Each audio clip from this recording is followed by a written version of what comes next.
جب کوئی انسان آیت الکرسی پڑھتا ہے تو اس وقت آپ جانتے ہیں کہ شیطان اس سے کیا کہتا ہے اور شیطان پر کیا گزرتی ہے، کیونکہ یہ آیت الکرسی کی اتنی بڑی فضیلت آئی ہے کہ آقا علیہ الصلوۃ والسلام کی تمام احادیث سے یہ ثابت ہے کہ آپ صلی اللہ تعالیٰ علیہ وآلہ وسلم کی حدیث کا مفہوم ہے کہ اگر کوئی بندہ اپنے دروازے پر اس کو پڑھ کے دم کر دے تو پوری رات فرشتے اس کے گھر کی حفاظت کرتے ہیں، اور فرشتے آ جاتے ہیں، اس کے گھر میں موت کے علاوہ اس کا کوئی دوسرا نقصان نہیں ہو سکتا۔ تو بہت بڑی فضیلت آیت الکرسی کی آئی ہے، اور یہاں تک کہ آقا علیہ الصلوۃ والسلام کی بہت ساری احادیث سے اس کی فضیلت تو ثابت ہی ہے۔ ایک روایت میں یہ بھی ہے کہ شیطان اس بات کی توقع کیے ہوئے ہے کہ جب قیامت آئے گی نا تو قیامت سے پہلے پہلے ہم آیت الکرسی پڑھ کر اللہ تعالیٰ سے بخشش طلب کریں گے، اللہ سے معافی مانگیں گے، کیونکہ اللہ تبارک و تعالیٰ نے آیت الکرسی پڑھنے والے کو معاف کرنے کا وعدہ فرما لیا کہ اگر کوئی بندہ آیت الکرسی پڑھ کے مجھ سے بخشش طلب کرے تو اللہ تبارک و تعالیٰ اس کو معاف کر دے گا، کیونکہ آیت الکرسی میں اللہ تبارک و تعالیٰ کی عظمت پوشیدہ ہے، اللہ تبارک و تعالیٰ کی بڑائی اس کے اندر ہے، رب کی کبریائی اس میں ہے۔ تو جب کوئی اللہ کی وحدانیت اور اللہ کی ربوبیت اور اللہ کی بڑائی کو بیان کرتا ہے اور اس کے بعد اپنی جو بھی اس کی دعائیں ہوتی ہیں اللہ کے سامنے رکھتا ہے تو اللہ تبارک و تعالیٰ اس کی دعاؤں کو بھی قبول فرماتا ہے اور اس کی توبہ کو بھی قبول فرماتا ہے۔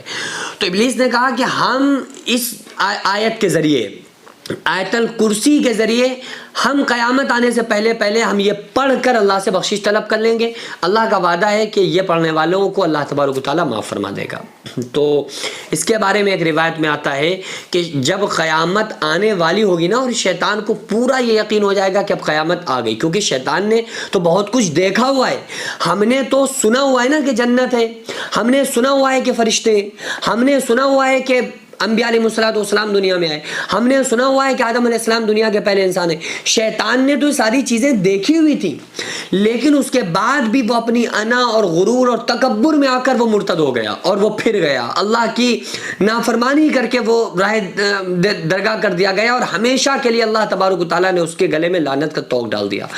تو وہ تو جانتا ہے، اللہ تبارک و تعالیٰ کے رحم و کرم سے بھی واقف ہے، اور اس بات سے بھی واقف ہے کہ اللہ تبارک و تعالیٰ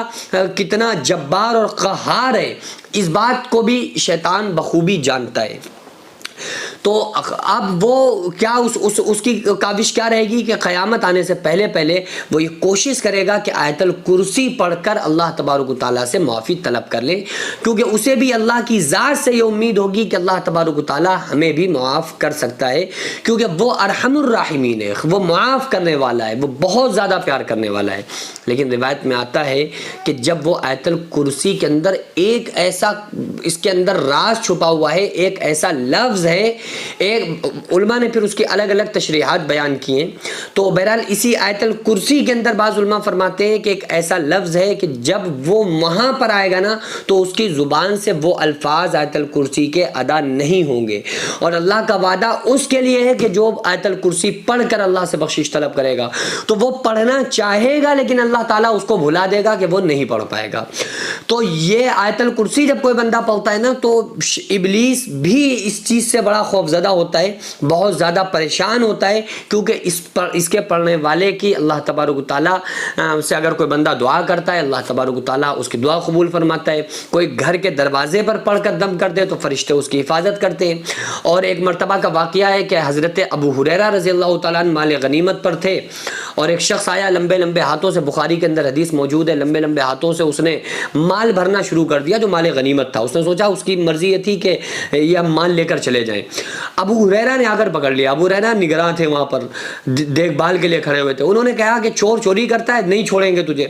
تو اس نے کہا ہمارے چھوٹے چھوٹے بچے ہمیں چھوڑ دو، آج کے بعد ہم کبھی نہیں آئیں گے۔ حضرت ابو ہریرہ نے کہا جا، تجھے آج معاف کیا، آئندہ کبھی مت آنا۔ اگلے دن وہ پھر آ گیا، حضرت ابو ہریرہ نے اسے پکڑ لیا۔ آقا علیہ الصلوۃ والسلام نے اگلے دن فرمایا کہ ابو ہریرہ آج وہ پھر آئے گا۔ تیسرے دن پھر آیا، حضرت ابو ہریرہ نے کہا آج تجھے ضرور رسول اللہ صلی اللہ علیہ وآلہ وسلم کی بارگاہ میں لے کر جاؤں گا، لیکن آج کے بعد میں تجھے چھوڑ نہیں سکتا۔ اس نے کہا آج کے بعد میں کبھی نہیں آؤں گا، اور آج میں تمہیں ایک ایسی چیز بتا دیتا ہوں کہ اگر آپ نے پڑھ کر دم کر دی تو آپ کے مال کو کوئی چوری نہیں کر سکتا۔ تو کہا وہ کیا چیز ہے؟ تو ابلیس نے آیت الکرسی ہی بتائی، یہ بتایا کہ آیت الکرسی اگر آپ پڑھ کے دم کر دینا تو کوئی بھی آپ کے مال کو چوری نہیں کر سکتا۔ اگلے دن جب حضرت ابو ہریرہ آقا علیہ الصلوۃ والسلام کی بارگاہ میں آیا تو آپ صلی اللہ علیہ وسلم سے نے ارشاد فرمایا کہ ابو ہریرہ کیا ہوا رات میں تمہارا وہ قیدی آیا تھا؟ کہا یا رسول اللہ صلی اللہ علیہ وسلم آیا تھا اور اس نے ایسے ایسے کہا، یہ مجھے وظیفہ بتایا. تو آپ صلی اللہ علیہ وسلم نے ارشاد فرمایا وہ وظیفہ مجھے سناؤ. تو ابو ہریرہ نے سنایا. تو آپ صلی اللہ علیہ وسلم نے ارشاد فرمایا ابو ہریرہ جانتے ہو وہ آنے والا شخص کون تھا؟ کہا نہیں آقا میں نہیں جانتا. تو آپ صلی اللہ علیہ وسلم نے ارشاد فرمایا وہ شیطان تھا، اور 3 دن سے تمہارے مال غنیمت کو کم کرنے کے لیے آ رہا تھا کہ جو مسلمانوں تک مال کم پہنچے اور ہم مال غنیمت سے مال کو کم کر دیں. لیکن اے ابو ہریرہ وہ تھا شیطان. آج دنیا کا سب سے جھوٹا انسان آج تم سے سچ بول کر گیا ہے. اگر واقعی تم اس کو پڑھ کر دم کر دو گے تو کوئی انسان یا جنات تمہارے مال کی چوری نہیں کر سکتا. تو ہمارے نبی صلی اللہ علیہ وآلہ وسلم، حالانکہ قرآن کی آیت ہے یہ، لیکن وظیفے کے طور پر اس نے بتائی، اس پر مہر ہمارے نبی صلی اللہ علیہ وآلہ وسلم نے لگا دی، تو یہ بھی ہمارے لیے قابل قبول ہے. تو بہت بڑی فضیلت ہے. اسی کے لیے ہر نماز کے بعد تو آپ پڑھتے ہی ہوں گے، نہیں پڑھتے تو آپ پڑھا کریں، اپنے دروازوں پہ پڑھ کے دم کیا کریں، نارملی پڑھا کریں، یہ پڑھ کے اللہ سے بخشش طلب کیا کریں اور توبہ کیا کریں. جو مدرسہ آپ دیکھ رہے ہیں یہ لیڈیز مدرسہ ہے، جس کی زمین کو میں نے اپنا کھیت بیچ کر جس کو خریدا اور 1 منزل تک بنانے کا فی الحال ارادہ ہے، انشاءاللہ بنا لوں گا. لیکن اس کے بعد اس میں کروڑوں روپے کا خرچ ہے. آپ لوگوں سے گزارش ہے زیادہ سے زیادہ اس میں تعاون کریں. اللہ تبارک و تعالیٰ اس کا اجر آپ کو 70 گنا آخرت میں، 10 گنا دنیا میں، اور مرنے کے بعد قیامت تک اللہ تعالیٰ اس کا ثواب آپ کو عطا فرمائے گا.